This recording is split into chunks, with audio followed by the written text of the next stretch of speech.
Une fois, dans une ville bordée par la mer, vivait une jeune femme nommée Elara. Elle avait toujours ressenti un vide inexplicable dans son cœur, comme si une partie essentielle d'elle-même manquait.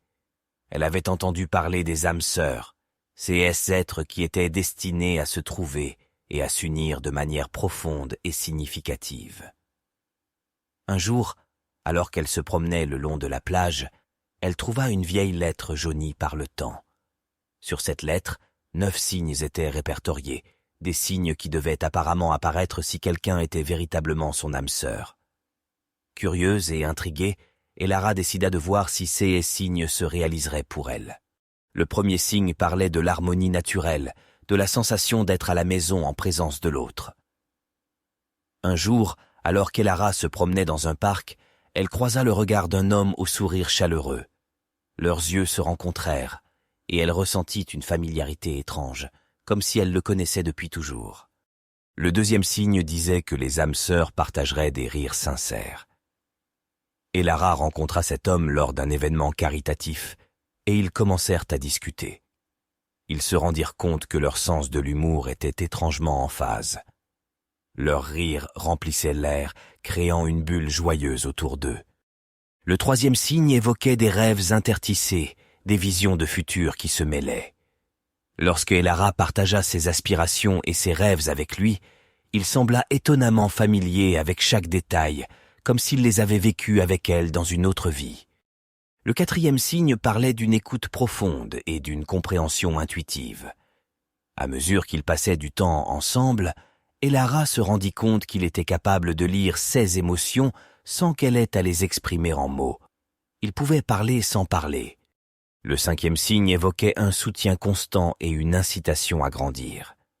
Chaque fois qu'Elara partageait ses doutes et ses peurs, il l'encourageait toujours à persévérer.